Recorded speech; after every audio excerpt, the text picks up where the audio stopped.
Before we get started, I'm extremely proud to say that this episode of The Petrified Comedian was brought to you by 4x3. 4x3 is an independent media company creating comedy content on YouTube. This week, they dropped featured sets by Eric Kimbrough and an episode of their podcast On a Related Note with attorney-turned-comedian Liz Glazer.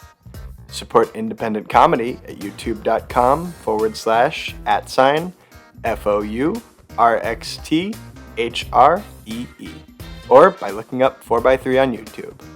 Please enjoy the show.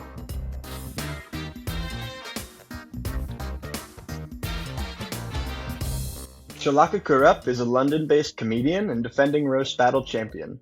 She's got a laid-back, sarcastic wit that makes her a joy to watch on stage. She's got way too much going on to promote it in just this intro, so please check out the links in the description of the episode to check out her stuff or catch her live. Shalaka, thank you so much for being here. Oh, thank you for having me. Of course. So I start off the podcast by asking people to describe their comedy in 3 words. Oof. Okay. 3 words. Oh my God. Yeah, and I love it because comedians hate that question. It's the Oh, only question I ask that I feel I consistently get bad reactions to. I really fucking hate that question. 3 words. Words that other people have used to describe my comedy would be sarcastic, acerbic, and silly. Yeah, not a bad thing to be. It's a Yeah. nice little niche to fall into. Yeah. So you moved to the UK from India in 2012. What brought you out there? University. I moved to do an undergraduate degree in psychology and stayed for a PhD and then stayed here since. So yeah. So how do you transition from psychology to getting a doctorate in trains? It was a weird one. It was the only doctorate that would pay me. That's the honest answer. But beyond that, I think I really wanted to do something in information design or user research, UX, user experience, whatever people know it as. And it was the closest thing I could find that kind of let me move into that world. So what does being a doctor of trains entail? Nothing useful, nothing at all. I'm fairly certain that they took my PhD that I gave them at the end of my degree and threw it in the trash. So I feel like nothing at all has come from it. Yeah, I understand that. Yeah. And I noticed it was called human fact. It's a PhD in human factors Mhm. in psychology. So is it actually are trains related to psychology? So it was it's the people that ride the trains really that the PhD is Okay. about. So it's mainly about passenger information design. So Okay. how do you design information for rail passengers? Turns out not as important as some other bits of research. So Yeah, absolutely. That's sort of the world we live in. You jump into a major, you're like, I'm gonna do this, and they're like, oh, we already have the 10 people that know how to do that, and we don't need anybody else. yeah, that was pretty much it. So, did you start comedy in the UK? Yes, yeah. I actually started off doing something called science communication, science comedy, which is basically make science fun for people. And turns out I really liked the comedy bit and didn't like the telling people facts bit of it. I found that quite boring. So yeah. Yeah, I absolutely understand. And comedy, it using it to educate, it's possible, but I feel Hmm. like it's sort of counterintuitive because one of the things I've had to do when I approach this is like I brevity is much harder than writing for me. Yeah, yeah, yeah. So learning to cut out the details that I think are important but just truly aren't was a big step for me. Yeah, that's it's interesting that that's literally the first time you saying that is framed it exactly in my head because all that science communication is providing as much detail as possible, and all that comedy is removing as much detail as possible to make it as funny as possible. I think striking that balance is really hard. There's some people that do it really well. I never could because I found the details really boring because it didn't make it funny. So, Yeah, that makes sense. So tell me a little bit about the UK comedy scene. the UK comedy scene, I've not been in it for too long. Uh, it's lovely. There's a lot of room for progression really quickly if you network with the right people. I've met some of the best people that I've ever met in my life, and also some of the worst people I've ever met in my life. And I assume that's true of pretty much any comedy scene. Comedy especially attracts some of the best and some of the worst people. So, It's funny. That's one of the only things that every comedian I've talked to has said is like, yeah, I've met some of the like my best friends, like people I never would have met otherwise. I've also met some psychopaths. yeah, yeah, that's literally it. And I think the UK comedy scene broadly is quite supportive. I've met a lot of people who are really willing to help you out and things like that. Um, and then there's some really, really horrible men. Yeah, I can see that. There's always horrible men out there. They're in every Yeah, profession. yeah, pretty much. So, where do you like to perform most often? I think I say this often, but my favorite place in the whole world is Angel Comedy in North London. They have two venues, and my favorite one is the Bill Murray, named after Bill Murray. Um, but yeah, that's where I do roast battle. That's where I do a few gigs whenever I can. I love that place with my whole heart. Speaking of the roast battles, I've noticed you're doing like a ton of comedy competitions around the country. How'd you get into that? To be completely, I didn't want to. But when you're a newer comedian, uh, people like it's almost I don't think it's completely misguided, but there's a lot of because there's like thousands and thousands of comedians. You kind of get in your head based on what other people are doing that the only way to succeed and move on to better opportunities and paid work is to do or to place in these competitions. Um, and in hindsight, I know that they did help me a lot. Like they helped me get a lot of opportunities and work and networks and things like that. Um, but yeah, can't believe I put myself through that. There's so many of them. There's just so many of them. I just found out one that's released. I didn't apply for it because I'm done. But I just found out about one that's released their list for the heats today, and I was like, oh my god, there's competition number 8 or 10 that exists on the circuit. There's tons of them.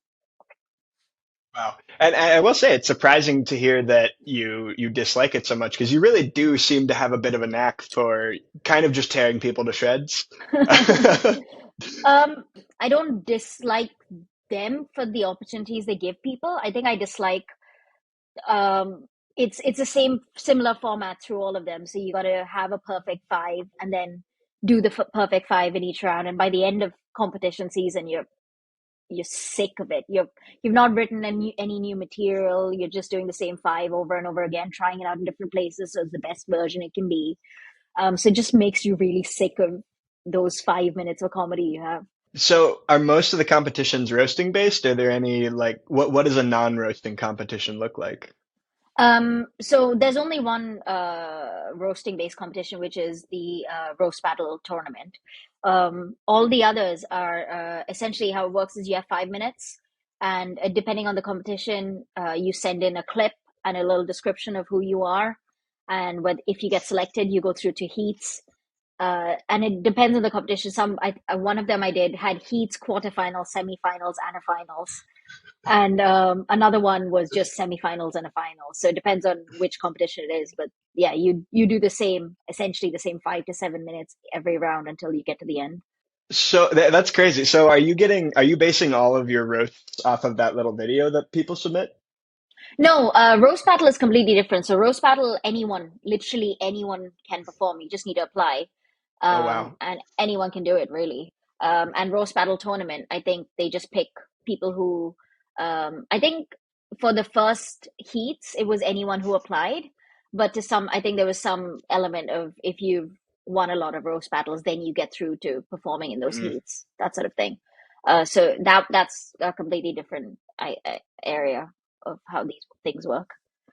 Okay, that makes sense. And so how do you get your material? Are people telling you like here's some stuff about me that you can make fun of? Like how do people get that information about you? How do I get my material? I think if I knew, I'd have more material. Um, sometimes um, sometimes it's like past experiences I've had. Sometimes it's just a random, like you get lucky with random interactions. Um, Sometimes it's just you see something or you hear something and you're like, wait, that doesn't make any sense, or you have a thought about it. And sometimes you just have a crazy, like, I have some material where I've just a crazy phrase has just popped into my head and I've developed a bit off of it. Like one that I'm currently working on is white wine is for sluts, but red wine is for hoes, which is such an insane thought that I had, but like, so I'm trying to develop that into a bit because I think it's a fun thought. So sometimes you get really lucky where you just have a thought like that. And you're like, holy shit, I like that. I like that a lot. So, It's funny. I'm putting myself through sort of similar stuff in this at this point because there's a mhm. lot of stuff that I feel like I'll be able to draw on at some point. Like if I was ever really to dive deep into comedy, I mean, tomorrow is my first open mic, so I would not say I have dived deep. Right. But Good luck.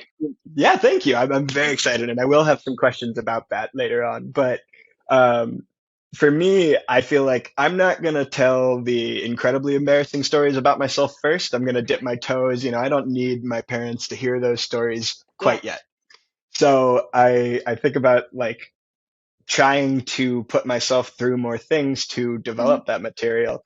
Right now, we have a couple that we knew through a family friend who asked us out to lunch, and they were sort of like overly friendly, and the story they told felt really rehearsed, and I was like, oh, that's kind of strange. And then we go home and we get a text from them, and they're like, hey, so are you guys interested in like a money making opportunity? It's a way Uh, to generate passive income. They're an Amway couple, so they are uh, deep in Amway, ooh, and I think it's hilarious. yeah, It's not the first pyramid scheme I've been try or people have tried to rope me into, yeah, but it's I just find it so funny. So I have made it through two interviews, which obviously you make it through the interviews. They're gonna yeah, push you through. This Monday, I'm going to an in-person event where they're bringing in all these other people that do Amway to try and brainwash me. And I just think that would be hilarious. So I'm like there taking notes like on what people say to me. All of my online interviews with them I've been recording. yeah, It's just fun to kind of try and put yourself in the headspace to like this is a funny situation. What can I yeah, write about it? yeah. Doing it for the bit, basically. Yeah, absolutely. Just don't sign anything. Go Yeah. all the way. Just don't sign anything. Yes, absolutely. Or I'll use a fake name. So on stage, do you feel like any of your fellow roasters have gotten to you? Not really, no. Um, Probably, I think I feel worse about the things I've said about people than I do what people said to say about me. Also, I think people are quite. I'm this sounds weird, but I think I'm quite lucky that I'm an Indian woman, who's short and wears glasses. I think everything that they could say about me is always something that I've definitely heard Mm, some like a meaner version of before in high school. Um, so I think it's a lot meaner for men who have perfectly fine hairlines and perfectly fine teeth to hear someone be like, "Oh, his hairline's a little bit dodgy," and I think that like I would feel worse about that than when somebody calls me like, "Oh, there's Indian Velma," and I'm like, "Yeah, well, I've heard that. My granddad called me that. It's fine." yeah, Yeah. you have one of your clips online is just like a bunch of your intros, and Mhm. I will say I took personal offense to the there's a guy who looked like me with shorter hair. You're like this homeless scrub brush is. I was like, oh, I feel it, I feel it. Sometimes it's also just thinking of the most absurd thing you can say about a person. Um, I think I've Yeah, called like I've called people some really weird shit in the past, and it's not even it just has to be enough of a similarity for people to be like, oh my god, that's true, even though it isn't. So sometimes it doesn't even fit, but it's just that slight amount of similarity that makes it work, I think. I feel like it can almost be like just enough to let the audience know what made you think of that. Exactly. Yeah. Yeah. Yeah. Like one of my favorite ones you did is this human naked mole rat, and it's like Yeah. that could be about any skinny white guy, but Yeah. it's that skinny white guy. So you know. Yeah. Basically. So one of the things I noticed is no, not noticed. One of the things I've learned since doing this podcast is that a lot of the people who are best at crowd work spend Hmm. a ton of time like front loading those bits and stuff. And so I think it's interesting to see like even quote unquote improvised comedy has an element of Hmm. preparation. So are you competitive? Am I competitive? I'm unsure. I think to some extent I am, but also I'm really lazy. Um, so a lot of the time I'll get competitive in the moment. I'll get quite competitive, but I also lose it quite quickly. Hmm. Um, if that makes sense. Like I've been in finals of competitions and I've not won, and in the moment for about 5 minutes I felt really horrible, and then immediately after I'm like, yeah, well, it is what it is. I'm too lazy to feel bad about this. If that makes any sense. Yeah. Yeah, absolutely. I've never been that competitive. I've done a ton of Mhm. sports throughout my life, and I always came in like third or fourth if it was an individual thing, and that was always good enough for me. Yeah. Just didn't want to be So last. yeah, I think I used to be more competitive when the worse I feel like I am, like with roast battle. I think I used to be a lot more competitive about winning. And now I'm not because I've done it so many times. I don't really care as much. I think the worse I am at something, the more threatened I feel, which makes me more competitive. If that, yeah, I think it's Yeah, more my own insecurity rather than the situation. yeah, you're trying to sort of put your walls up before people can go over them. Yeah. I think it's funny as now I haven't really gotten to see an interaction with you, like reacting to a heckler or anything. But Hmm. one of the things that the other comedians I've spoken to have talked about is like if you were to react like a crazy person, if you were to just be like, "Hey, fuck you," like Yeah. every comedian in the room knows where you're coming from, Yeah. but everybody else in the room is going to be like, "Oh, that's a bad person. That is a Yeah. crazy person." Yeah. So, what is it like having a panel of more experienced comedians kind of giving you feedback on your jokes moments after telling them? Um, I think every time I've had that has been useful. I have the only times I've been pissed off about it is when it's not constructive, which is Mm. very, very rarely happened. It's maybe happened like once or twice, or maybe even three times, but that's about it. So I only get really annoyed when it's not constructive. I think there's only one roast battle where I got really annoyed because I don't often think like this, but I genuinely believed that I'd written actual jokes and he'd written lazy jokes. Um, Mm. that was the only time that I actually like bristled. But I would never, I don't think I'd ever be the kind of person to react on stage. Um, I think with a heckler it might be different, but with a panel of judges, yeah, I don't think I have. I think I'm too scared of confrontation to like react or like looking bad to react on stage. Yeah, I get that, and it's just not really a good look. Mm. It comes off as inexperienced. Yeah, and every time I've seen someone take criticism from a roast battle, like Battle of Judges, badly, the audience really turns on them. Like no matter what you say, you look desperate. So it's just not worth it. Yeah, that was another piece of advice I've gotten is just like if you look like you're having fun, the audience will also have fun, Hmm. especially if you're new. Yeah. So you're performing a ton right now. I think you have like 15 more shows coming up through the rest of the month or something like that. Hmm. How do you balance that with the rest of your life? I don't. I try to like I used to have a rule. I mean, I'm not following it well in July, but generally I have a rule where I try not to perform on Sundays and Mondays Mm. just because I feel like shit on Mondays and I like having a day off on a Sunday. So I try to, as much, unless it's really well paid work or a paid gig or something like that, I will not perform on a Monday or a Sunday. Um, that was like a rule that I implemented. Um, yeah, beyond that, not fantastically balancing it because all my friends have day jobs, which means that like I saw my best friend last week, and the last time I met her was April. So yeah, it's difficult having a social life around this. Yeah, absolutely. And especially since like so much of doing stand up is being there and Hmm. networking and all this stuff. One of the comedians I spoke to, his name is Lauren Hutton. He Hmm. talked about, he said, comedy very much feels like a snow globe. And when you're approaching comedy, you're sort of looking into the snow globe and, you're peering up against it. And then someone on the inside notices you and they come on Hmm. and they open the door and they let you in.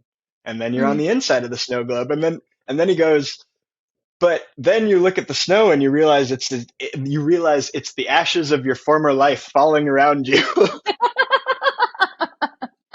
Oh, that hurt so much, but it's so true. Yeah, yeah. I was like, oh, cool.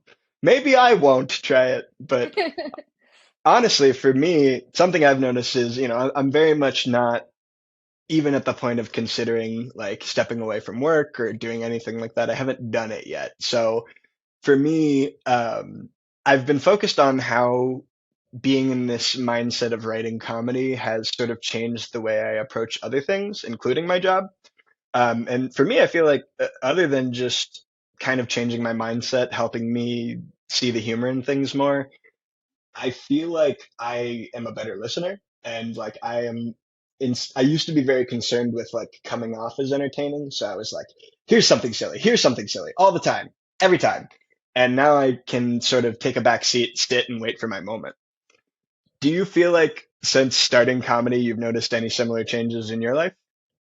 Um, I would say it's really interesting you say that because the running joke that I have with all my comedian friends is that we're all narcissists who just waiting for the other person to stop talking so that we can start talking. So it's interesting that you had the opposite experience, really. Well, Um, it's different when you come from a point of before I didn't even wait for them to stop talking. yeah, fair enough, fair enough. Um, I think the I think I've always been a really social person. I find it easier to get to socialize with people. But I think I've gotten better at not being awkward around new people.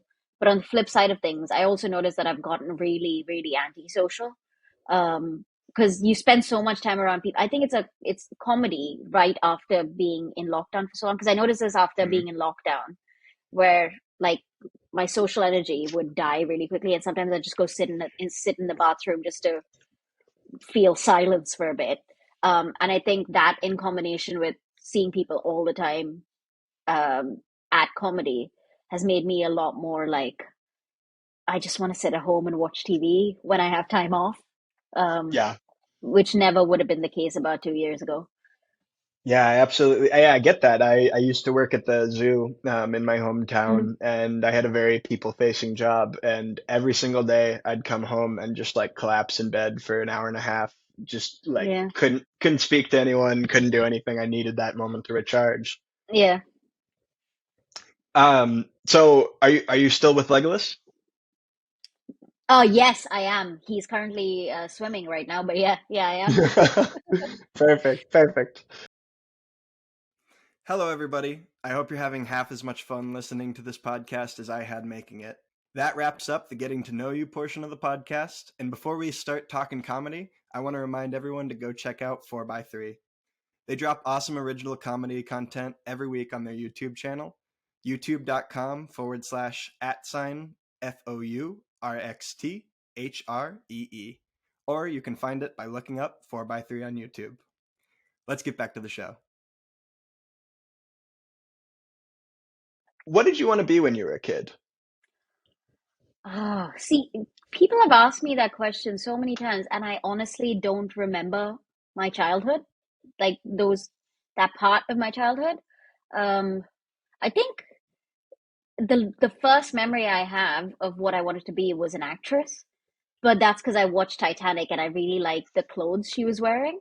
Um, and I really liked like her hair and the clothes, and I was like, I want a job where I get to wear makeup and clothes. So I think that's the first memory I have of a job I wanted to have. I will say most jobs you do get to wear clothes, but Yeah, yeah. There's just something about being dressed up. yeah. Yeah. Absolutely. Yeah, Mm. that was something I never thought I would enjoy. And then I acted a lot in high school, and Yeah. from my junior to my senior year, I got pulled into doing theater at an all-girls school. Yeah. And I got nominated for an award. They had this like high school version of the Tonys in my town called the Right. Cappies. Um, and that was like the first time like I bought my first suit for that, and I remember Yeah. thinking, I don't want to wear a suit. And then I got dressed up, and I was with all my friends that were dressed up, and I was like, Yeah. I feel fancy. Yeah. Yeah, it's really enjoyable. I mean, that being said, I don't bother anymore, but Absolutely. I I mean, I would love someone else to bother for me so I can feel nice at the end of it. oh yeah. I tell my girlfriend all the time, please start picking out my outfits. I want that so bad. I don't want to Yeah. think about it anymore. Yeah. Yeah. So, do you have any memory of the first joke you ever wrote? Yeah, the first joke I wrote is I still think the best joke I have. That's Because I use awesome. it, yeah, it is, but then it's just like when you think about it too closely, it's like you've just been like going like that, like on a downward, like a downhill trajectory ever since you wrote your first joke. Yeah. Oh, do you want to hear it? Sorry. Yeah, yeah, Yeah, it's absolutely. it's I have a PhD in trains, which is why I don't spit or swallow. I choo choo. Um, it's so I, stupid, and if you think about it for even more than a second, it makes absolutely no sense. But everyone laughs, and it's still my best joke, and it's heartbreaking. I will say, sort of throwaway lines like that are some of my absolute favorite. Mm, I think of the Flight of the Conchords' most recent special. hmm. They have a moment where Brett is starting to tell a story about a muffin, and like a sentence in, Jermaine stops everything and he goes, "Wait, everybody listen to Brett." Which, it's Yeah, perfect to me. Like it's so yeah, unnecessary. And, I think that's one of those lines where you're just like, anyway, moving right along right yeah, afterwards. And it's a good sort of segue to whatever else you want to do because it's so short yeah, and simple. yeah, yeah. So, do you remember the feeling, like the first time you felt good at stand up? I think I don't know about everyone, but every comedian I've spoken to has this similar memory. At least my friends do, where doing that first gig, no matter how, like in hindsight, I remember my first stand-up comedy gig being like fine, but you come off stage having said all the words you've memorized, and people laughed at some point. And you're like, that's it. Yeah, I'm the shit. So I think that like that first bit made me feel like, oh yeah, I've really got something. I'm gonna be a star. Um, so that's probably the first time I thought I was great at comedy. And then you go back like 3 months later and you watch the video and you're like, oh God, this is fucking awful. So, Yeah, I had a moment where, so the way I've approached this is almost a year ago now. hmm. I was listening to Mike Birbiglia's podcast, Working It Out. Hmm. And what changed my perspective about comedy was during that podcast, he wasn't trying to be funny, Hmm. and he was being very genuine. In my opinion, he's one of the best storytelling comedians of all time. Hmm. He kind of changed what you're allowed to make your comedy specials about, at least in the mainstream, like with My Girlfriend's Boyfriend. So Yeah. he's legendary to me. He's one of my favorites, has very rarely made me laugh during his podcast. Hmm. And that gave me so much confidence just to try it Yeah. because I've seen like his whole podcast is about the process of working out your material, trying it. And Yeah. oftentimes he's like, so yeah, I swim like a blender. Maybe there's something there. And that's it. It's Yeah. just like, wow, I can do that. Yeah. So I started about a year ago just writing down, if something made me laugh, I'd just write down a little note about it. Yeah. And then 4 or so months ago, when I started thinking about the podcast, I was like, well, the goal, the overarching story of this podcast is by episode 10, I will do my first open mic. Yeah. And so I think you're going to be episode 8, where I'm getting very Nice. close, and so I'm Yeah. recording it tomorrow so that I can Yeah. have it ready to go by the time I upload episode 10. Yeah. Um, but I started writing out. I wrote Mhm. probably 15, 20 paragraphs worth of material, and then I didn't look at it for a couple of months. And I went back and I took out everything I didn't like. I took out everything that wasn't funny, and it condensed into like a 4.5 minute tight set. And I told it to my girlfriend, and she laughed. And I was Yeah. not expecting that. And at the end, she was like, "Oh, I was so nervous I could have cried. I thought you were not going to be funny." And so that gave me so much confidence to just kind of Yeah. keep pushing. And but then that night I went and I wrote 2 more minutes of stand up. Hmm. And I wrote it verbatim. I didn't take anything out. And then I told her the next day, all excited, and she goes, "It's just a little less polished than the last stuff." Yeah. Sometimes it's wordy. Yeah. Yeah, absolutely. And so yeah, it's work. And that is something that gave me a lot of confidence because I can put in the work. I just never felt like I was at a good baseline. It was interesting. My boyfriend doesn't like he doesn't he watches some stand up, not a crazy amount. He doesn't go to a lot of comedy until I started doing it. And he genuinely, with his whole heart, said to me, "Oh, I thought some people were just gifted with funny thoughts. So they just go on stage and say their funny thoughts." And through him knowing how I work, he's like, "This is insane that people put so much work behind it." And I was like, "Yeah." And he's really come to like respect and see like what it is. But I bet there's tons of people out there who just think that people are just like gifted personalities who just go on stage and just say whatever they've been thinking rather than like properly working it out over time. Absolutely. And the problem with like kind of the way I was consuming comedy is, I was watching Netflix specials. I was watching Hmm. people that are already 10, 15 years into comedy. Yeah. So, some of those people, John Mulaney, Mike Birbiglia, Hmm. they have funny thoughts all the time, and it's clear that just by the way they're able to push out this amount of material, and John Mulaney ghost writes for pretty much every award show. Yeah. They are good at just making something funny, but it's because it's their career. They're Yeah. professionals, and they've put a ton Yeah. of work into that. One of the things I think is kind of interesting is people don't seem to understand that Mm. intrinsically. And I Yeah. think that's what leads to the amount of heckling is people don't understand that it's a rehearsed, practiced, crafted thing that you're Yeah. hearing. It feels like someone telling a story they just thought of. Yeah. I also think that people like because of there's two things that's happened. I think in the UK there's a lot of people who are drunk, which is why they heckle. Not that I've been heckled or crazy. I think I can count on one hand the number of times I've been heckled, but I think sometimes they're drunk. I think um, that this whole trend that we have of people posting Mm, heckler videos on Instagram and yeah. TikTok have caused like two like groups of people. There's people who heckle because they want to be featured, and there's Mm, people. And on the flip side of things, I think there's a lot less heckling because a lot of people are aware that people are filming things all the time now, which is ultimately a good thing. But I think there's definitely a small subsection of people who heckle because they've seen those clips and been like, "That's how you behave at a comedy show," or "That's how you get on the internet," or whatever. You know? yeah. I appreciate people like Sam Morril who do a lot of crowd work and at the Mm-hmm. end just kind of show that it's like that it's a good time. He buys people a drink, which is Yeah. great. But at the Mm-hmm. same time, I feel like people go to his show and they're like, I know how to get a free drink. Yeah. Heckle. Yeah. Yeah. Yeah. So what advice would you give to someone who, I don't know, say was going to do their first open mic tomorrow? I would say, what advice would I give? I mean, you watch a lot of comedy, so I'm not gonna be like, watch comedy, learn how to write, because you clearly already do that.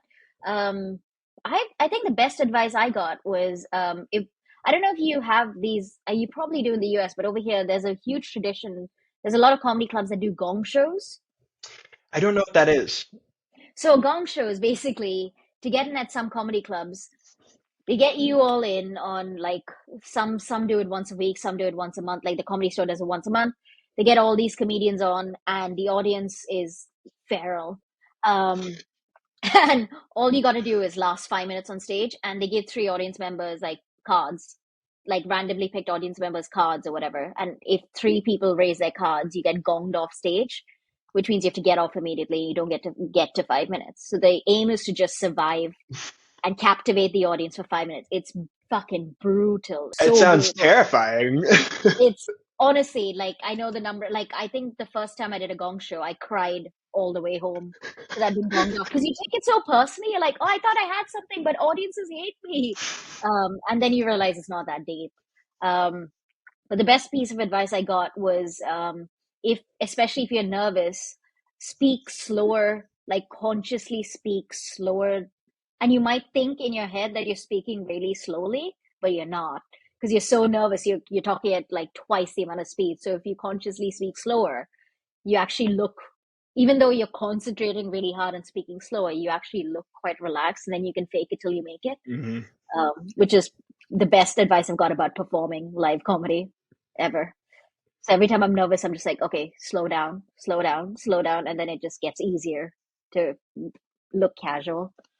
Yeah, absolutely. And that was one thing I did where I wrote out this set, and it came out at like 4 minutes 48 seconds, and then I Hmm. realized I was like, this is 4 minutes 48 seconds if no one laughs, if I Yeah, go like, hello, my name is Adam, and just the whole time, yeah, like that. So I slowed it down, and it was a minute longer. So I was like, oh yeah, God, I'm so glad I did that now and didn't yeah, realize that on stage. So yeah, I had to cut some stuff out, and it's back yeah, down below 5. But yeah, yeah. I'm Plus, glad I figured that out early. yeah. Plus, like another bit of advice I got that was really good was no one knows what your set is. So no one's gonna be mad that you missed out a joke. So if you're like running, you're getting close to time and you've not done a joke and you don't have that much time left, just drop it. They don't know you're gonna do that joke, and then they're like, oh shucks, they didn't do that joke. They don't know that. And you can always do it another time. Which I think I know from experience and from a lot of other friends telling me they had the same experience, which is the first time you do year five, you're like, I need to say everything. I have to say everything, or I failed my objective for the night. When yeah, you don't have to. Yeah, and I realized that, especially once I went over, I was like, oh, how could I cut any of this? It's so perfect. And then I was like, well, there's like a full minute where no one laughs right there, so maybe I'll just get Yeah, rid of that. yeah. Who are your biggest comedic influences? Oof. Bill Burr is a huge one. Mm, Sam Morril is another big one. In the UK, I really like. I think for crowd work, there's a comedian called Russell Hicks who's phenomenal. I also really enjoy. I grew up watching this. Not grew up. I spent pandemic watching this British TV show called Mock the Week, which doesn't air anymore. It was a panel show, and a lot of my big comedic influences came from that. So Reese James, mm. Sindhu V, Rialina, Nish Kumar, James Acaster, just like different types of comedians that I really enjoyed. So yeah, Goodness, I was just recently exposed to James Acaster for the first time. What a unique comedian. I just yeah, That guy. I love, there's one of his sets where he has this massive pocket sewn on, and it's just sort okay, of there the whole time, and you're like, it's so obviously sewn on. It's not, doesn't look like anybody would make a shirt with this pocket. And so it yeah, just leaves you to wonder what the hell is in that pocket the whole time. And of course, the very last thing he does is pull like a sign out of that pocket, and it's the exact same shape as the pocket. yeah, Just insane. He's got another one where he's just like doing faces for like a full minute, yeah. and it's like those are the do's and don'ts of passport photography. He's a very silly man. I think I enjoy how stupid some of his content is. I really enjoy it. There's sort of a whimsicalness to some. I feel like it's more common in British comedy, and that Hmm. kind of comes down to the roots of like Monty Python. James Acaster feels like a guy who would have been brought into Monty Python if he had been in the Yeah, right age. yeah, So I like to see sort of how comedy has evolved and all the different branches of comedians. They used to say there's like four different kinds of comedians. There's the preacher, the fool, the clown, and whatever. But I feel like there's dozens and dozens of yeah, different archetypes of comedians at this point. yeah. And although to an extent things are oversaturated, and you have people like me who think they can do it and decide to make it even more oversaturated, but it's cool to see the progression. Hmm. Yeah. And I really like like in this I really like comedians who are so different. Like, even though there's so many comedians and there's so many, like, especially for newer comedians, you look at them, you're like, oh, you're doing James Acaster or you're doing Bill Burr. I think there was a comedian on circuit who was literally doing Bill Burr jokes at one point. I don't think he does comedy anymore, but he was some open mic comedian. Um, but there's still some comedians you watch and you're like, you'll watch someone and be like, holy shit, I've been watching comedy for so long and I've never seen anything like this before. Uh, like Sam Campbell or Rob Copland. They're all like, Sam Campbell is Australian, but Rob Copland is a British comedian. Also Mike Rice, he's an Irish comedian. Like, there's comedians that I've seen where I've been like, oh, I've literally never seen anything like this before, which is still, it's still hot, like really nice to see. Yeah, yeah, absolutely. And one of the things that I thought was kind of fun is I ended up doing this podcast because I'm working on a friend's podcast. I'm helping them produce shorts and stuff. And I started thinking, well, what would I do if I started a podcast? And Hmm. I love a lot of things. I'm ADHD. I have so many all over the place interests, but one of my tried and true interests my whole life has always been comedy. Hmm. And I've performed in so many different ways. I've sang, I've acted, I've done, everything I could imagine performance wise except comedy. And I Yeah. have very much refused to do it because I was so absolutely terrified of it. Yeah. So it's been fun to just sort of dip my toes in, and once you start doing comedy, I've noticed people are like they're watching what you say normally and expecting it to Yeah. be funny, and it's Yeah. been an interesting change up once you start saying I'm doing comedy. Now you have an audience everywhere you go a little bit. Yeah. Yeah. People always, the number of times someone's been like, ah, tell me a joke. And I'm like, no. My friend has a really great response where she says, really? How much have you paid to hear my joke? And I'm like, oh God. I wish I had the confidence to go in with that energy. I don't. Ever since I started this, when people ask me that, I just have a street joke Mm. that I have off the top of my head, which is why didn't the pepper take up archery? I don't know. He didn't habanero. Ugh. I know. Yeah, it's a good one. It's a good one. So it's just stupid enough that they're not going to ask me to do any more jokes. I actually really enjoy that.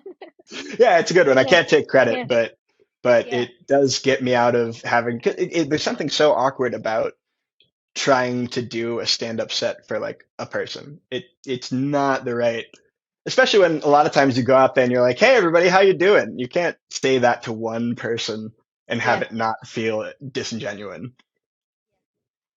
It's bizarre. It's out of context. And when people say, tell me a joke, they want like exactly what you did, like a set up punchline really quick. And a lot of like stand up comedy isn't, even without, like, even if it is like that, out of context, it's just bizarre to say something like that. I feel like I want to like bring a folding chair around, and if anyone ever asks me to like tell a joke, I'm gonna be like, okay, you sit here. I'm gonna leave the room. I'm gonna walk Yeah. out. You're gonna cheer, and then I'm gonna start. Yeah. All right. So, what do you love about comedy? What do I love? I think it's still that feeling when you write a new joke and someone laughs, the audience laughs, and that's the first time you've ever said that punchline, or the second, yeah, like you worked it out, and it's that first laugh you get for that. There's nothing that feels like that. I can't think of a single. I haven't done many drugs, so I'm probably inexperienced in that. But I until I do more drugs, I would say there's nothing that feels like that. All right. So, actually, I forgot to ask, how long have you been doing comedy? Just under 2 years now. Oh, wow, that's awesome. Yeah. So you've progressed at a very fast rate. That's really cool.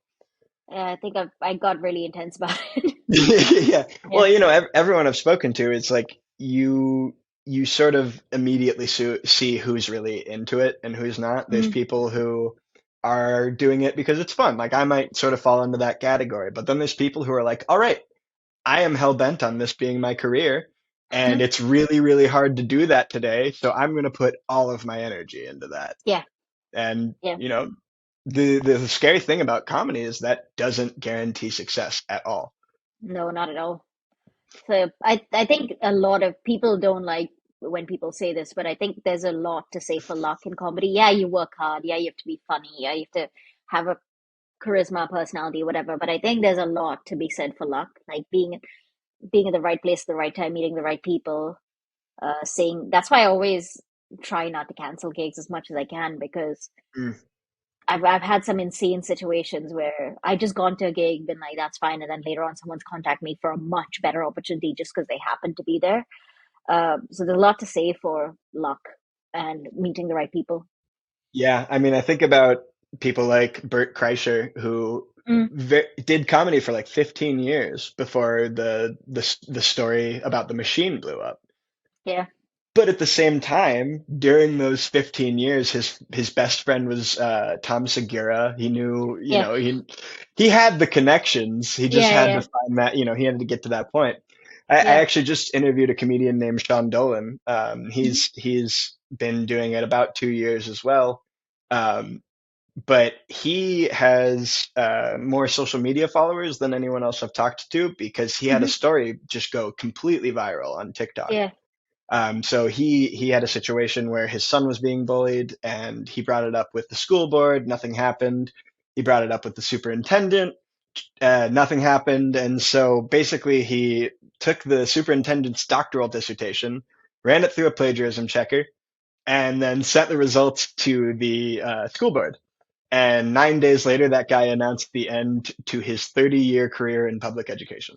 holy shit. That is a level of petty I aspire to be on. Jesus Christ, Oh that is yeah, and amazing. that's what a lot of his comedy is about. His like, Yeah. because so he sort of has a catchphrase of like, "Fuck around and find out just how much time I have." Oh my God, that's phenomenal. Jesus Christ.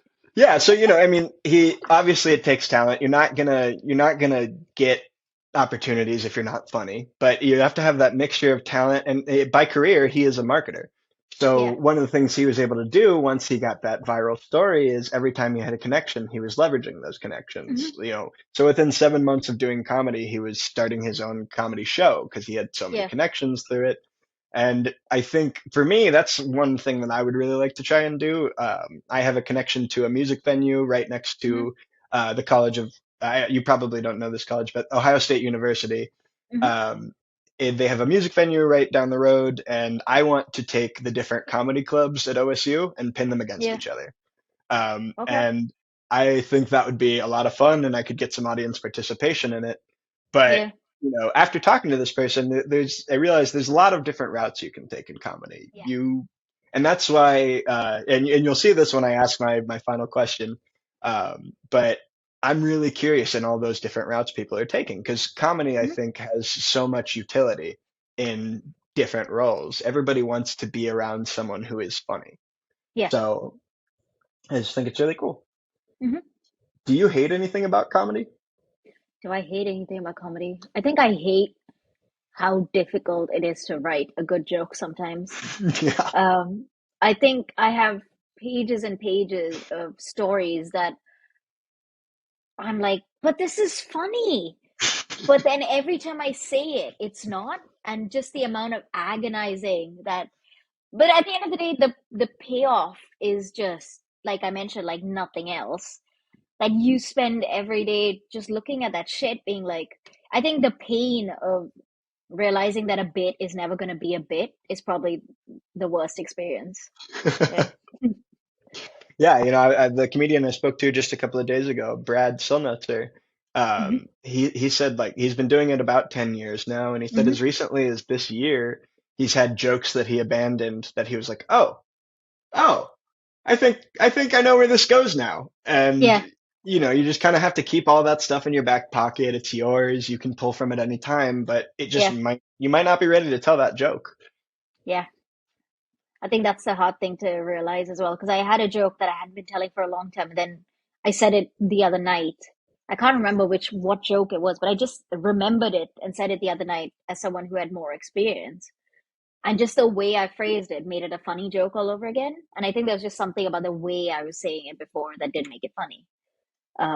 So Yeah. that's really heartening to when you see something that you haven't said for ages and you just try it out one more time and you say it in a different way and it works and you're like, oh, it was just tone or something stupid like that.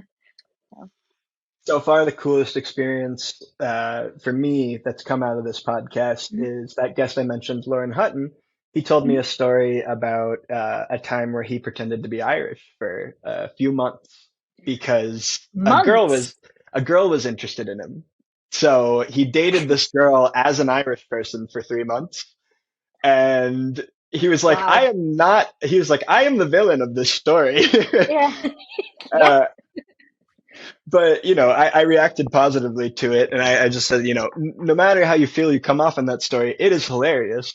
Yeah. And I said, have you done it on stage? And he goes, I wrote that story maybe 8 years ago, and I've never tried it because Yeah. I don't like the way I come off in it. And I was like, oh, Mhm. okay. Well, I mean, I think it's hilarious, so I think that Yeah. would be a great bit to try. That night, he had an open mic, and he went and tried it on stage. Yeah. And then he posted a video about it the next day, and I was like, "Holy crap! That I did that!" It's just, Nice. Yeah. it's cool to see. Sometimes you just need that little confidence boost. Yeah. And objectively, that is a hilarious thing to do. Yeah, it might make you look weird, but it's a objectively a funny thing to do. Yeah, absolutely. And he did it as like an 18-year-old. He's Yeah. easy to say like, "I have clearly grown. I am Yeah, not that exactly. person." Yeah. Yeah. So, if you were to teach a comedy workshop, what would you focus on? Ooh, um, what would I focus on?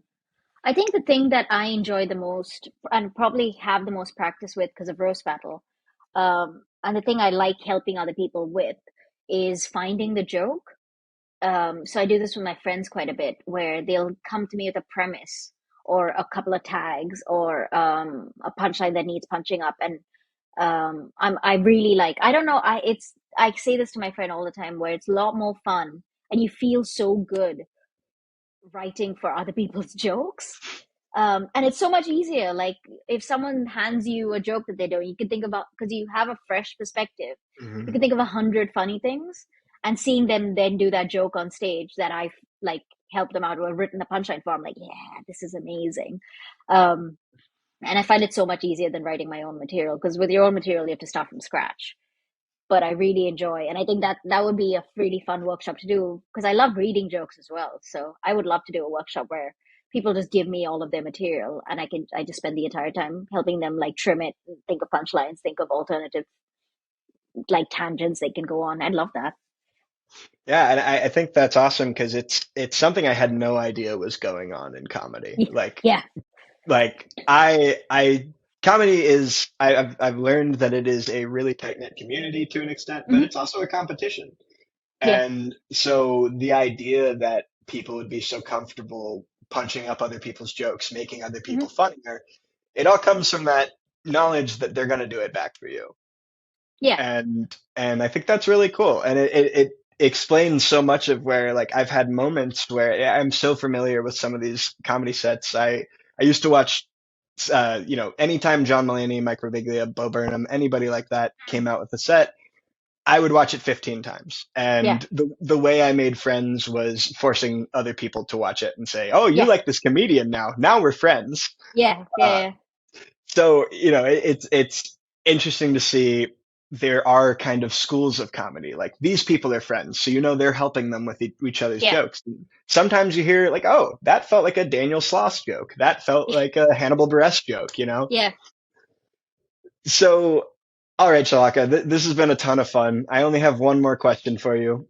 Cool. If you could have any job in comedy, what would it be? I would just straight stand up, like get paid enough to live, to just go up every night and do stand up. That would be it. Um, Unfortunately, that's not how it works. You pick up all like other types of jobs to supplement your income. But if there was a world where I could make good money just getting up on stage every single day, that would be it. That's awesome. I Yeah. will say that is the response I've tended to see, but I've heard is like everything from voice actor to like show Mm, producer, and I think it's yeah. interesting the different end goals people have in this line of work. Yeah. Yeah. All right, Shalaka. Well, I absolutely think you're on your way. You're absolutely hilarious. Shalaka, if you want to take a moment to remind us what you've got going on this month. Um, you can find my gigs on my link tree if you're in the UK. I'm going to be in Edinburgh for the month from the 1st to the 28th of August. So if you're in Edinburgh, come see me. And my socials are at Shalaka Kurup, which I hope to God you can figure out how to spell that. Because, yeah, And for anybody who can't, there are links in the description of this podcast. cool. All right, Shalaka, thank you so much. Thank you for having me. I had a great time.